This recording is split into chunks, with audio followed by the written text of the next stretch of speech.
Hey everyone, welcome back to On Purpose, the number one health podcast in the world. Thanks to each and every single one of you who come back every week to listen, learn, and grow. Now, you know that I am so deeply committed to wanting to serve and support each and every one of you. And today I'm getting to sit down with not only a dear friend, but a phenomenal author who has written a brand new book that is going to help you on your personal path to power. Her name is Dr. Shefali, and her new book is called A Radical Awakening: Turn Pain into Power, Embrace Your Truth, and Live Free. Dr. Shefali, welcome to On Purpose. Thank you, Jay. And I'm so excited to be back with you. Thank you for coming in person. I'm so grateful. Of course, I couldn't miss the opportunity. No, like we've been friends for 5 years now. So the first time we met was when we tweeted each other. And I remember we were both like, this person looks like me. And we were messaging away. And then when me, you, and my wife are together, people were like, goodness. What's going on here? I know. Unfortunately, they always call me your aunt. And No, they like, don't. How is your nephew, Jay? And I go, No, they don't. But honestly, you were one of the first people to ever reach out to me when I first started my journey and helped me so much, supported me so much, encouraged me so much. And I just saw you, writing 3 New York Times best-selling books. You're Oprah's favorite parenting expert. I mean, just so many great accomplishments. And today we're talking about your new book. And you've been sharing with me a little bit. And with my research, we've been talking about how this is dedicated to women. yes, To find their power. yeah. Tell me about why this was the right book right now. Well, not only because it was the emblem of my own personal finding of power, but we women, and not to denigrate men, but we really are the container, the nurturing emblem for our children. And because we primarily raise our children, we're the connectors, we are the nurturers of the earth. We carry the feminine principles so strongly within us that if we are subjugated, as we are today in the toxic patriarchy that we live in, then there is no hope for our planet. So I wrote this book to awaken us women, to ignite our own sovereignty so that when we step into it, the earth can heal. I love this already because there's a few things that come to mind. And I know you beautifully weave together Eastern principles and, you're a therapist and modern psychology and science. Tell me a bit about how do you think women's power has been dampened and weakened over time? And what have we lost as a society because of that? Oh my goodness. So I imagine that pre-recorded history, women held a more powerful pedestalized place. So this is my fantasy of that time. However, since recorded history, especially since the last 10,000 years of the agricultural revolution and then the industrial revolution and our modern digitized technological revolution, with each passing of era, if you notice, sociologically, we have moved away from the earth, so to speak. And you can see now we're living in a virtual reality. What does that mean? Our intimacy within the tribe, within the community, within the shared space of the earth, other species, and us, that connection is being severed. We are so far removed now from real reality. I mean, we literally can see reality in a helmet. We don't have to go there. What do we lose with each pivotal turn away from these connections? We lose our connection to ourselves. With each movement away from the earth, our mother, we move away just like a child grows up without its mothering. So in the same way, a child who's brought up in an orphan is disconnected from its mothering, we as a humanity are moving away from our mothering, right? I mean, it's clear. We have damaged the earth. We have destroyed the planet. So with this movement away into masculinity, now masculinity is beautiful. I talk about how we women who are so embedded in our feminine need to embrace the masculine. But when the masculine becomes extreme, as we are right now in a toxic masculinity, what happens is that we force the beautiful feminine into a toxic femininity. So we are at extreme polarities. And through Eastern meditation, dualism is a curse.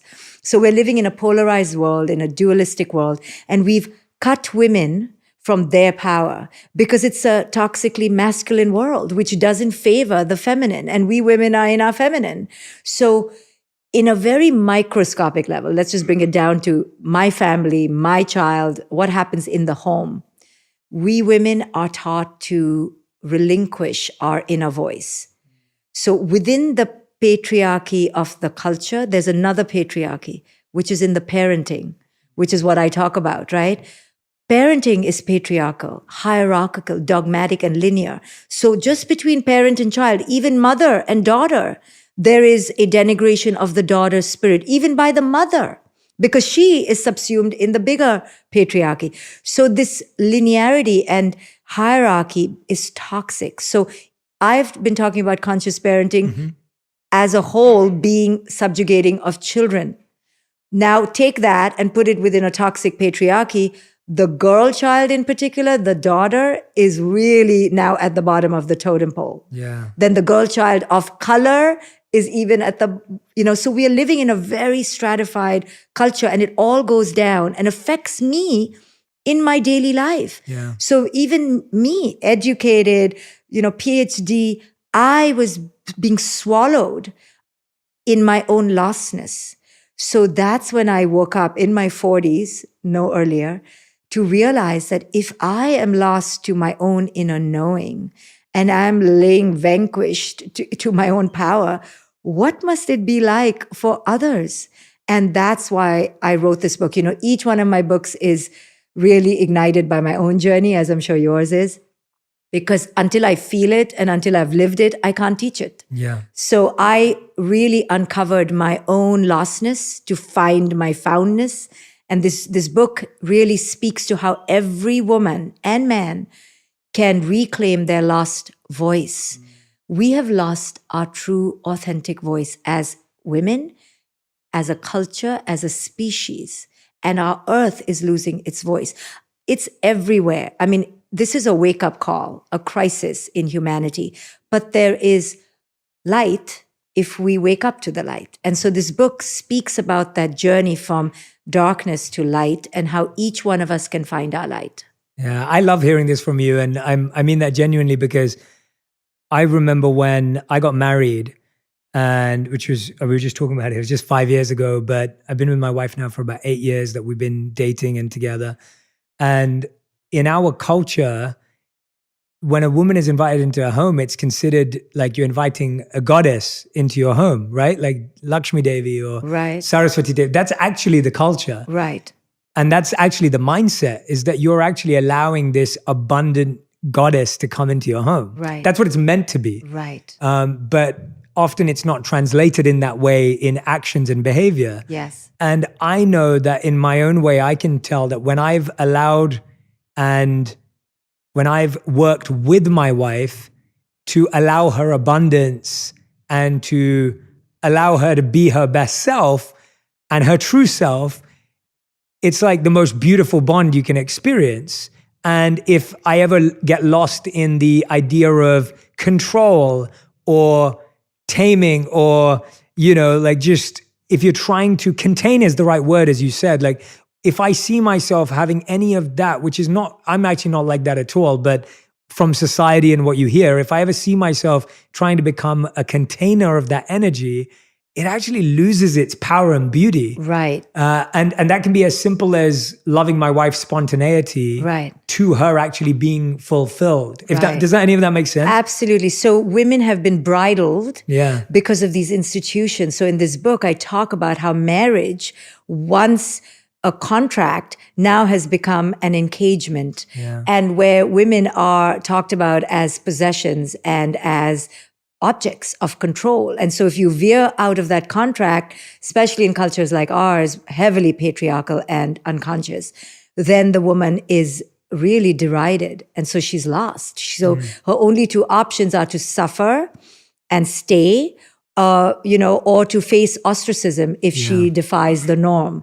So institutions that we have created under this toxic patriarchy have begun to engage us. And until we reframe what marriage really means, and, I just went through a divorce, so I had to reframe what divorce meant, and the fears that came about because of my fear of ostracism really challenged me and made me realize that we can't do this to our women. We are not property, and we need to be allowed to be unbridled in our power to live free. So these institutions are designed for ownership and possession and control, including parenting, including education. All these institutions that we've created suffocate the true spirit. And with the demise of the authentic self comes the demise of each other, and then the demise of the earth. What is done to us, we do to others. Absolutely. I love how you were speaking about at the beginning, like Mother Nature, and how that disconnection is the disconnection from the feminine energy. But also, even as a man, when we're suffocating that energy, we actually also don't get to experience it beautifully and deeply and wonderfully. Right. Like that's from looking at it from a masculine perspective.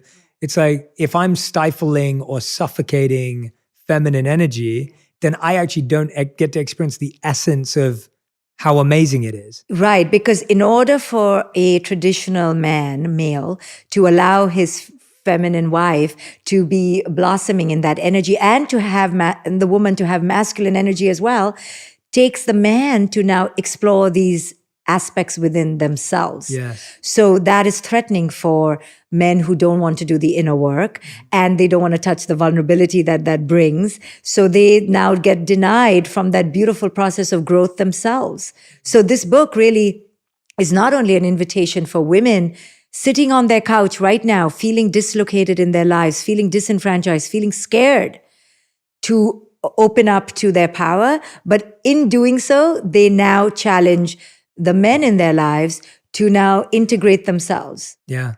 Let's talk about those women that you're just mentioning. I'm sure a lot of them are listening to this podcast or watching us right now, and they're listening to you and saying, Dr. Shefali, I'm in one of those marriages right now, or I was raised in that way, or maybe my parents still control my life and make my decisions for me. Where does that person start their radical awakening? Like, what is the beginning? As you say in this book, you build the path. Tell us about that first step for someone who is like listening to you right now and saying, I get it. I'm there. This book really speaks to that lonely, desolate place that all of us have experienced until we break free. We've all experienced desolation of the spirit because we've been disconnected. Our parents controlled us. We grew up with a prescription list. We were raised to be people pleasers, good girls, skinny girls. We women, if we're honest, have been raised with such a standardized prescription list, of how to be. And brown girls, black girls, we're all raised to be following the standard of beauty, the standard of goodness. And we've been suffocated. Our fathers may have done it, the culture may have done it, but now we do it to ourselves. So the radical awakening that I talk about in this book is first about understanding what has been done to us by culture and our parenting, our early childhood, and then what we do to ourselves. So now we do it to ourselves, right? We look in the mirror and we look at our big earlobe and we objectify ourselves and denigrate ourselves. We look at the wrinkle here. Nobody's looking at it now.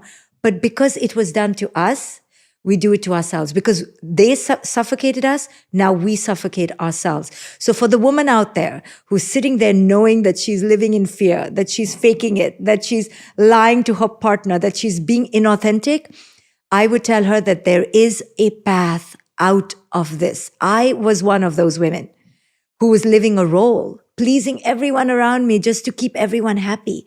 So for that woman, I would tell her that it is scary because she's waking up to the realization that her life has been false. She's been living in a false, fake self. And that's scary. But now, so she looks ahead and she sees a tunnel, like, who am I without the role? Who will I be without being the mother, the wife, the daughter? But as she goes through this tunnel, and this book is an accompaniment with her in that tunnel, step by step, then after the darkness of the tunnel, there is, of course, light at the end. There's no tunnel that is interminable, but it feels like it's never ending. But I want that woman to know that every woman has felt like that before she's undertaken the greatest journey of her life. And the greatest journey of her life will take her to the reclamation of her true power. And it's worth taking that journey. I mean, it just sounds necessary. I mean, I'm not a parent yet, and I don't have a daughter, but I would want anyone in my life to feel like they got to live their true self and release their power. I just think that I think people as a whole are so much more beautiful when they're getting to live their purpose and their power. Yes. They're more attractive to themselves and to other people. Yes. And I don't mean attractive on a physical basis. Yes. I mean energetically attractive. Like yes. you notice when you meet someone Yeah. who is experiencing that personal connection to that power. When you, and if you feel comfortable sharing, when you were battling, going through the divorce and feeling ostracized, like, or experiencing that, what was the hardest part about that? You know, Jay, you and I growing up in India in particular, which has facets of the extremes of toxic patriarchy, know better than anyone what pressure women have to keep the home happy and safe and protected, you know, and keep it away from the judgment of others. We are raised to not air our dirty laundry, so to speak. So having been conditioned, and every woman in some way or the other is conditioned to bear the onus of keeping it all together, of connecting, of keeping the family safe and happy. So when a woman dares, like I dared in my imagination, to step out of convention, to break the mold, to step out of the box of my 25-year-old relationship, the first and immediate fear is, of course, how will I be loved? How will I be validated? Will I be ostracized? What will other people say? Because we've been conditioned to be tethered to the opinions of others. So the first thing that comes up when you want to be yourself is the battle between yourself and others. Who am I for others versus who am I for myself? This is the eternal conflict. This is why we don't make big monumental decisions in our lives with courage, because we're always weighing what other people will think and how they will feel versus following our own voice. So how do we negotiate this conflict? With compassion, with consciousness. So that was my second challenge. Okay, I don't want to do this with anger and unconsciousness. I want to be able to own my own sovereignty with right and might, but with compassion. So it took me 2 years to negotiate this. You know, we don't want to be impulsive and reactive. We want to process. So I wanted to process, why was I playing a role for so long? What was the purpose of my role? So my role in my life was to be the savior, to be the ultimate, you know, good girl, to follow the way. And in that, I lost myself. It was not anyone's fault on the outside. It was not even my fault. It was just my conditioning. So women out there should not blame themselves or shame themselves or blame their partners. This is about the awakening of the self. So you have to go through this period of living asleep to wake up. So my fears were about battling the conditioning versus the evolution. And conditioning is always suppressing the authentic self, and the authentic self is longing to come out. So how do we negotiate that? So it took me 2 years of arduous inner work, because I loved everyone in my system, in my old system. I didn't want to just discard them. This is not about discarding anyone. This is about truly divorcing the inauthentic parts of our old life. So that's what I was divorcing. I wasn't divorcing my partner. I was divorcing my own inauthentic self. But culture doesn't have room for that. You know, it says that you're shaming yourself or you're failing. So I had to negotiate those labels within my own being and come to the realization, I'm not doing anything wrong. I haven't failed. I'm actually speaking my truth. So I was getting married to my true self and divorcing my inauthentic self.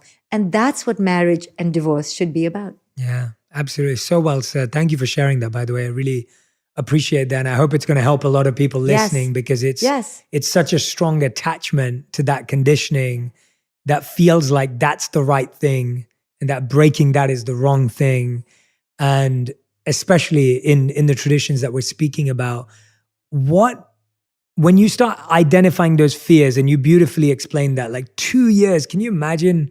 I'm just trying to imagine living with something fearful for 2 years, working through that conditioning. What keeps you motivated and inspired in that arduous 2 years of fear, of judgment? What keeps you going at that time? So all my work has been about claiming the authentic voice.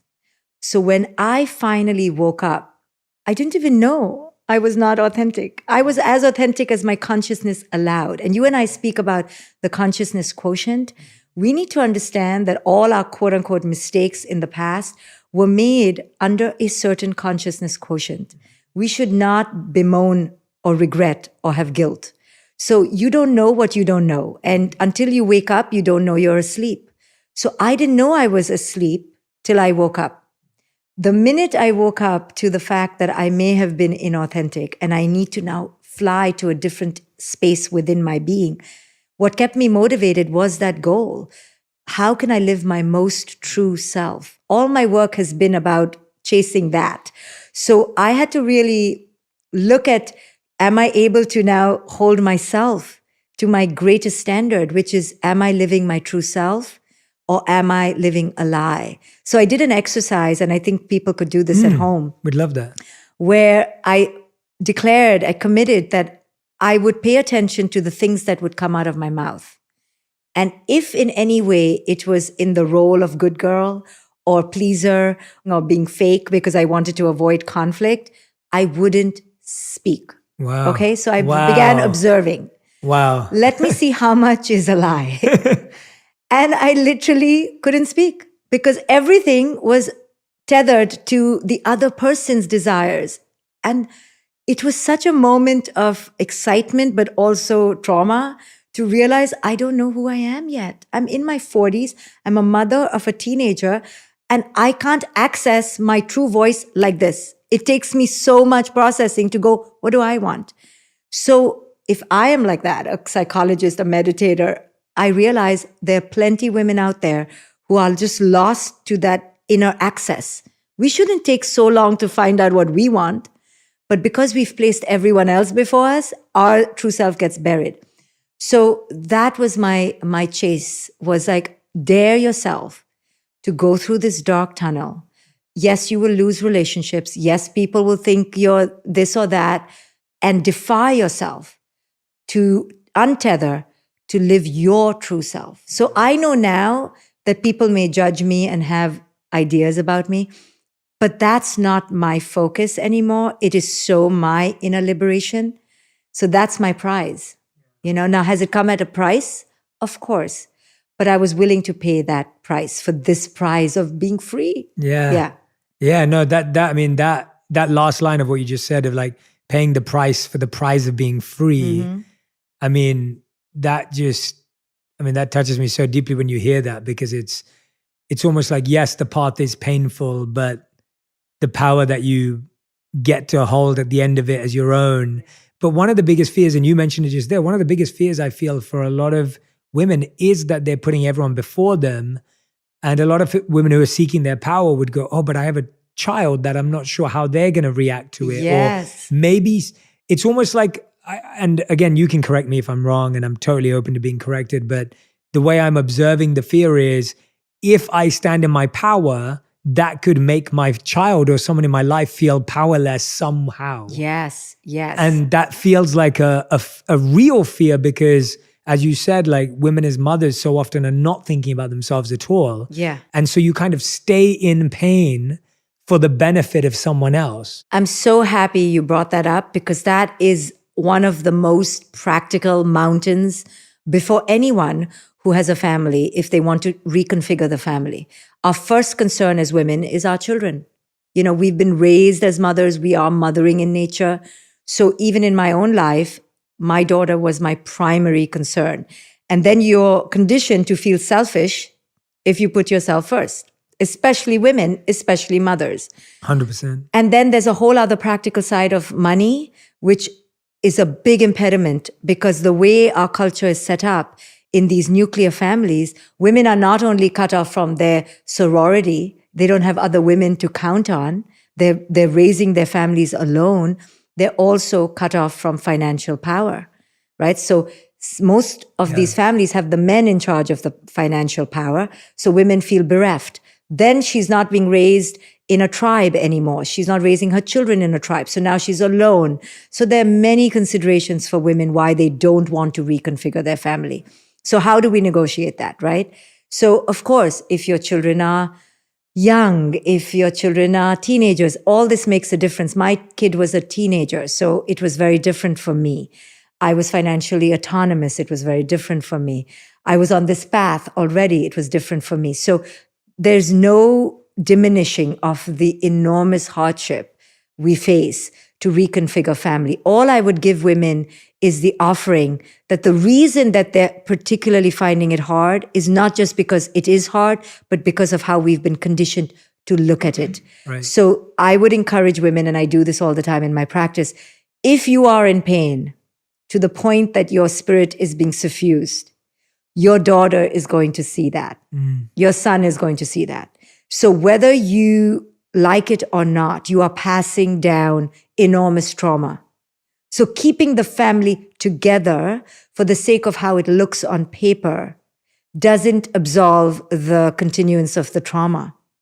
So when I tell women that, they go, okay, if I'm going to stay in trauma and pass down trauma for the sake of the appearance, is that more worth it to me? Or saying, forget the appearance, let me heal and pass down healing. Let me tell you, our kids want us healthy. They don't want us traumatized. And the next thing kids don't want is to feel like they have to fix it or that they are to blame. So if you arrive at wholeness without giving your kids this, your kids are going to be okay. Now, is it what they desire? No. But are they going to be traumatized? No. I mean, I've done this in a way that has kept me whole and my kid whole to a certain degree. And then I can teach my kid, the only reason you're feeling broken is because culture tells you you're broken. You're not broken. The family is reconfigured. The family has shapeshifted.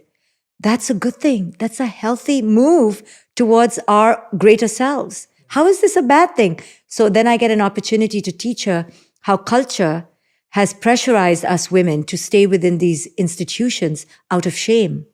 And we don't want to live like that. So it's a wonderful opportunity, but the woman has to come into that realization of power. Yeah. Yeah, I loved what you said there, because in essence, what you're saying is you can keep your family together, but you're actually tearing your children apart. Yes. Right? It's like because you're passing on that trauma. Right. And that trauma of keeping a family together Yes. can actually create more trauma. But that's the thing, right? It's like a lot of people would hear that and they'll say, okay, Dr. Shefali, I won't let my kid know that I'm feeling anything. Yes. Because they won't see it. But Yes. kids do see that. They can tell. Right. But I tell women who are really on the fence that it's not the time. Right. This is not about feeling the slightest unhappiness and right. bolting. This is not about blaming the other person. This is about truly understanding our own co-creation in this. If you bash the other person, that breaks your kid, whether you're in a marriage or you're not in a marriage. Wow. If you act in brokenness, either hidden or explicit, that breaks your kid. So when women are trying to negotiate and barter, I can handle it, that means they're not ready. So that means they need to sit in the stew longer. I stayed in it for a long time. There's no rush. This is about the evolution of the authentic self. There's no timeline. It doesn't look a certain way. And it's never about the other person. This is something I really need people to understand as they radically awaken, that they need to take ownership for their co-creation, because then this is like what Gandhi did in India. He told Indians to take ownership of their own power, make your own clothes, make your own sugar and salt. Don't rely on the British Empire. That's how he emboldened the vanquished to stand up. So the oppressed can never blame the oppressor. Right. There is no such thing at the end of the day. There's physical oppression, but all mental oppression has to be looked at by the one who's feeling mentally oppressed. So women need to first ask themselves, am I still blaming the other? Wow. If they are, it's not the time to divorce. Wow. Because they're going to carry that victimhood into the next relationship. When they can stand on their own 2 feet of looking at their own co-creation, now they've healed themselves. Yeah. Now they can leave. So I tell women, no, where are you going? Now, of course, if there's extreme abuse, they must leave. Yeah. But if it's mental abuse, they need to see how they are co-creating the dance, Right. heal it, own it, then leave. The empathy with which you're coming across that perspective of it's not just like, oh, this is the end and it has to stop here. And, and the idea of not blaming requires a lot of growth, because that's such a natural tendency for all of us when we've been wronged or mistreated. I find, though, that sometimes what happens is men will also move on faster. Yeah. And again, I find that, and I'm only speaking on behalf of friends I know and people in my life that have experienced this. I'm not saying this for all women. I'm just saying it for people I know.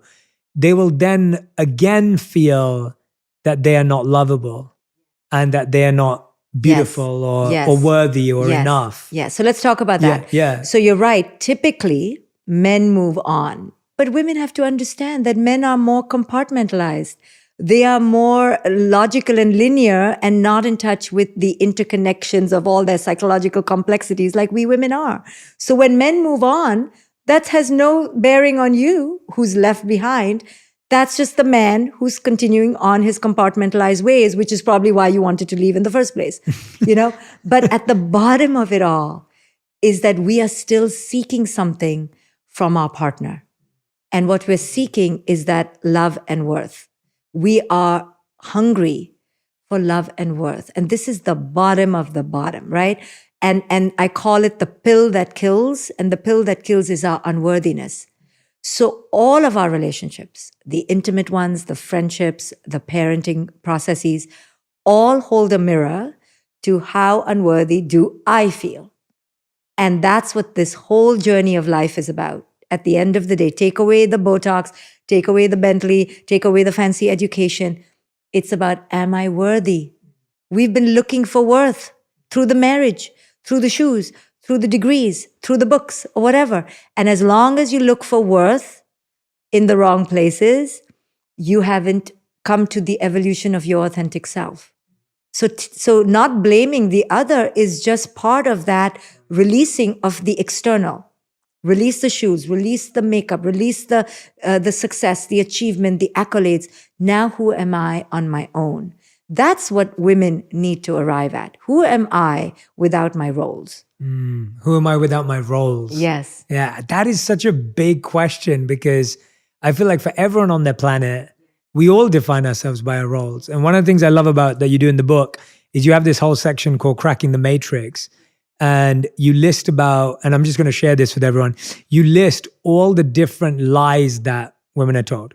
And so here you have multiple chapters: lies about love, lies about marriage and divorce, lies about our sexuality, lies about motherhood, lies about beauty and youth, and lies about niceness. I wanted to go through some of the lies because I think that it's fascinating, because I think half the thing is being aware of the lie. Yeah. And most people don't even know that they're being lied to. Exactly. So when it comes to, I would love to hear, let's start with lies about beauty and youth. Oh my goodness. Because it's the biggest. I feel that's one that our generation, my generation, the social media, Instagram generation experiences the most. What are the lies about beauty and youth? That we need to be beautiful in a particular way, and we need to be eternally young. And let me tell you, culture has done a number on us, but who does a number more on ourselves than ourselves? We excoriate ourselves. We whip ourselves. Like, you don't know what we women do when we look in the mirror. You have no idea as a man. I agree. I definitely don't know. Yeah, you just show up. And the things that go on in the dressing room, that is the female side of the stage, in our talks, you should see what's happening in the female side. Wow. Now, who's doing that to us, right? We have done this to ourselves. And I get it, because it was done to us. We were looked, and we are objects of great beauty and desire, but we don't want to be objectified. And now we've internalized the objectification. So what was our nature? All females are the ones that the males run after in the animal kingdom, right? Because the males want to spread their sperm. Part of nature. It's part of our biology. But what culture has done to us now is that it's told us we can only be desirable if we look a certain way. And it is a whiteified standard of beauty. It's changing now. But for the most part, when you and I were growing up, in India, the most famous cream was called Fair and Lovely. Yeah. Fair meaning white. Okay. Yeah. Like they use the word fair for white. Yeah. So it's so heavily laden with whiteism and patriarchy that we women are now oppressed by this idea of beauty. So how do we break out of it? Right? It takes all of us to not wear makeup. It takes all of us, and we're not only now wearing makeup. I mean, makeup is the most mild thing we do. Now we're altering our faces. We're disguising our buttocks. We're, taking the saggy jaw. We are out of control. 20-year-olds are going to Botox clinics.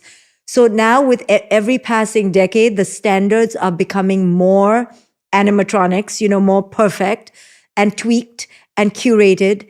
And the more the technology, the more the subjugation. So we women have to rise together, and all of us have to agree, because that one woman who ruins it for us, like we've all decided to wear jeans and then she wears her stilettos. Now she messes it up for the rest of us, right? We went for the school drop off in pajamas, but then that woman wears her, hair all made up. Now she makes us feel bad because we feel bad. We women now compete with each other. And each time we compete with each other and up the other, oh, you just got your breasts, I'm going to get my butt. And then I'm going to get my underarm. And then I'm going to get my ears. Each time we do that, we don't realize, not only do we not stand together as sisters, we genuflect on our knees to the patriarchy. We've given you men so much power by competing with each other. We need to make men in general, and I talk heterosexual, used to the idea that we are going to grow old, we have wrinkles, we sag, and we're not perfect. The more we feed into the idea of perfection, we feed into patriarchy. Because who suffers in front of the mirror? We do. Who gains? You do. The men do. So in our own way, by oppressing ourselves under insane ideas of perfectionism, we give our power to the patriarchy that we complain about. But listen, it takes a lot of courage. I'm talking a lot, but I wanted to make sure my hair was okay. I wanted to make sure I looked all, fabulous. So I fall into it myself. I'm not going to pretend I am not falling into it. I'm going to watch it though. I'm going to watch how far I go. I have ideas about I can wipe away all my wrinkles. Let's do it. But I watch it. I don't indulge in it. I watch how that voice is my internal oppressor. And then I talk to that voice and I go, no, a few wrinkles is good. It's good. You are growing old. Why do you want to look like a 20-year-old? Shefali, you're approaching 50. Accept it. So I have a dialogue. I want women to engage in that dialogue and not rush to mutate themselves, because when they do that, they deny who they are right here, right now. I am a 50-year-old woman. I'm not ashamed to say it. I don't want to fake it anymore. So when we women can, it's not easy, okay? Now I just said I'm 50, now I'm like, oh. but we have to do that. Yeah. So that we don't pretend. Yeah. I don't want other women to look at me thinking, oh, wow, she looks so young. No, I don't look young. I have wrinkles all over the place, cellulite all over the place. Now I'm going to say it on your podcast because I want women to embrace all the sagginess and stop making yourself perfect for men or for your partner. Nobody deserves perfectionism because that's an ideal. It's an illusion. You're faking it. So don't give it. Don't pretend you can even give it. It's not something to be given and no one deserves it anyway. Yeah. That's beautiful. Thank you again for You're just welcome. and I appreciate you just know, but I know what you're saying. You're not telling people to not dress up or not look nice. Sure. That's not what you're saying. You're just saying that if you're not observing where it's coming from and why you're doing it and what the intention is and who is it serving ultimately. And how much, Jay? And how much, How much? Yeah. I mean, there's no end. There's the knee, there's the mid-thigh. I mean, you've seen women. It's like now we are buying product to make ourselves something other than who we were naturally. Yeah. And by doing that again, we disconnect and we actually feel more insecure. We think it's that nice butt is going to make me secure. It doesn't. No, it doesn't, yeah. Because it's a void of unworthiness that can never be filled by injections or by people. That was so powerful. That was beautiful. I mean, that's just one of the lies that we dived into. That was so powerful. Tell me about the lies about niceness, because I think that's one that a lot of women are struggling with right now in the workplace, even on camera in interviews. I know there's been a lot of interviews that I've been seeing viral, old Hollywood interviews where celebrity actresses were mistreated on talk shows, but they continue to be nice. Oh my goodness. To the man who is mistreating them in whatever way. And you can see them squirming. Yes. But she can't say anything. She can't say anything. She can't stop him. Because it's his show. Right? So we girls have been raised subliminally, subconsciously, to understand it's the man's show. I remember going to the dentist when I was in India, and the man literally kissed me inappropriately, touched me, but I was like, it's his office. I didn't say a word of protest because it was his show. So we are raised as young girls to let men have their show, let the show go on, and you just be quiet. And that's the myth about niceness. And boys don't have that. Boys are encouraged to be rambunctious and, he's so naughty and let him talk, he's a boy. So boys get away with it. And I'm not saying you get away with all of it, but you get away with way more than us girls. So boys will be boys. Boys will be boys. Girls have to be nice, quiet, kind, obedient, polite, right? We have to sit with our legs really tight and we have to do this. And we have so many prescriptions. So what does that do? That teaches us that if something is being done that is violating us, our boundary or our emotional health, we are trained to be nice despite that. Like our first antenna is, how can I be nice? How can they see me as a nice person? So to be seen as the bitch, right? And I'm not encouraging that we should be called the bitch, but to be seen as that is the curse, is the anathema. We don't want to be seen like that. So in my own personal journey, I had to become comfortable being called the bitch. And then I realized, I'm only called the bitch when I'm not being nice. When I'm nice, no one calls me the bitch. So I had to go through this process of becoming comfortable, breaking the barrier of being nice or being seen as nice. So we've been told that niceness will get us love, will get us security, will get us belonging, will get us worth. It's a lie. The more nice you are and avoid conflict, avoid the you deny that you're being violated. At the end of many years of being nice, you actually die in your spirit. You were nice, but now what? You're dead in your spirit. And women only feel like that after the children are raised, after they've checked off all the lists. Now they're like, I was nice, but what did I get for myself? So that's a tragedy if we live our whole life being nice, but not being authentic. I love that. These are beautiful. I hope everyone who's listening and watching is hearing this and just realizing how much of this is so deeply ingrained.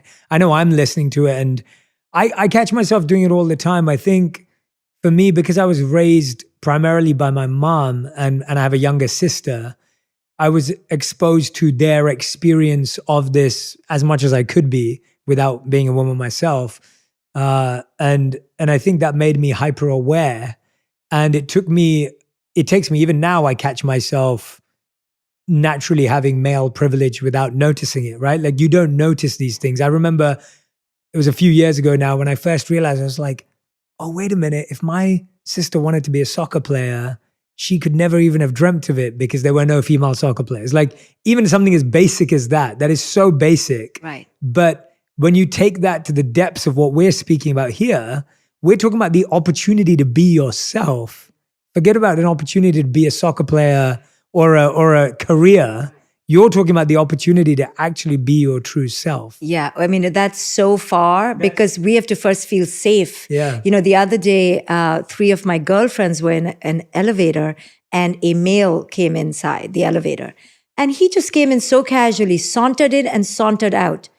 That's male privilege. If a woman came into an elevator with 3 men, she'd be really nervous.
service. She'd be waiting for the elevator doors to open or for some woman to walk in with her. Yeah. We are constantly scanning our environment. We grow up in constant threat of predation. This is just the way it is. However, besides that physiological threat, we have mental oppression of all these lies that we've been told of how to be and to be in service, and we want to be in service. Women naturally are nurturing, but we don't want to be in service of others to the obliteration of ourselves. Yeah, absolutely. Of course. I want to ask you this last question, Shefali, before we switch to our final 5. Your last chapter is called Embracing Emptiness. I love that because I think that what you do so well is you don't paint like a rosy picture of stuff. Like you never have since we've met, even in your personal dealings. Like you're not a rosy picture painter, kind of like, oh, this is how perfect evolution looks, or this is how perfect a radical awakening. Even the word radical, right? It's not beautiful in the external sense of what we think of as beauty. When you end a book with a chapter called Embracing Emptiness, I'm like, wow, like that's a real challenging statement. Yeah. Tell us about how one needs to and why and how one embraces emptiness. Yes. So you and I have really embodied to many aspects the Eastern principles of de-identifying from the external, right? So every spiritual quest at its core is about teaching us that our masks of our false self bring us great suffering. Why? Because we think that's who we are. So we think we are Dr. Shefali or Jay Shetty, the podcaster or the fancy author, or we think we are that and we identify with that. So the woman may identify as being young or the mother or the good one or the peacemaker. When we identify with anything that is a role to the external world, we have unendurable suffering because when that role is taken away, then we are left with who am I? So Buddhism in particular, and I don't like to call it Buddhism because it has an ism, but what the Buddha taught in essence was to detach from these external identifications. And when you do, you discover that you are limitless, you are space, you are energy, you are the I am and the we are, and that we're all interconnected. So if you and me and him and her are all causing and affecting each other, we're all cause and effects of each other, then there is no autonomous me. So the ego dissolves, right? So once we have this panned out perspective that we're all interconnected, there is no I as in a solid ego. Therefore, there is no Jay Shetty or Dr. Shefali. You begin to realize the myth of it all and the illusion of it all. And then you begin to let go and untether. And strangely, as you untether, you become more connected because you see that you and me are one and we're all mirrors of each other. So if I hurt you, I will hurt myself. So this is the eternal spiritual quest, to become empty of the ego, to arrive at the emptiness of the individual ego and surrender to the cosmic connectedness that we are. I love that discussion. That's so beautiful. That and the fact that this book goes from our complete, well, not our, but women's suppression and control to that spiritual evolution. I mean, that's beautiful. That's phenomenal that you're able to guide someone. And I've come to your events where I was blown away. I went to one of your events in New York, probably about 5 years ago. Yeah. And there were people that came on stage to share their journey with you. And it was unbelievable to hear people just like talk about how you had privately helped them either through your practice or through your books and your work. And I can't wait for this book to help so many more people. It's going to be phenomenal. And I highly recommend A Radical Awakening to absolutely everyone. We're going to put the link in the comments. So I want you to order this while you've been listening to this podcast. We are going to ask Dr. Shefali her final 5, but please at this moment, go and put in your order for the book. I promise you won't regret it. I'm sure it's going to be something that's really, really going to support you. I loved what Dr. Shefali said, that she's created a step-to-step guide through the tunnel. And that's where we need it most, right? That's where you need it most, the real hand-holding. So Dr. Shefali, I have your final 5 that I want to ask you. These questions have to be answered in 1 word or 5 to 7 words maximum. So like a sentence. So these are your final 5. The first question is, what's the best advice you've ever received? To be free is the greatest gift. Love it. What's the worst advice you've ever received? Be nice, be polite, be sweet. Yeah. Good. Question number 3. What's something that men can't be fully empathetic or compassionate for towards women? What can we not understand about a woman's experience? Apart from giving birth and stuff, obviously. Yeah, you can't maybe understand how oppressed we are by male desire, by standards of beauty, and how that's oppressive, actually. And we need your help to tell us, like, don't wear makeup or don't wear those high heels. We need you to not encourage our psychosis. Yeah. So yeah, that's a role we need to play. Yeah. It's so funny because every time I see my wife not wearing makeup, I always tell her how cute she looks. Yes. I'm not even conscious. I just think she's adorable. Yeah. But it's so funny because she's always like, "What, you think I look cute like this?" I'm like, "Yeah, I do. Like, you look great." Like, but that's how deeply rooted it is that you don't even think you can look good without being dressed up and ready. 4th question, what's your biggest lesson from the last 12 months? That there is no future. I think these last 12 months, being the pandemic, has taught us, live in the present. There is no future, Yeah. And 5th and final question, if you could create one law that everyone had to follow in the world, what would it be? I think my law would be, you can't have children until you do some serious inner work. Wow. And yeah, if you're too old, you can't have children. Wow. You adopt. Wow. That is a challenging law.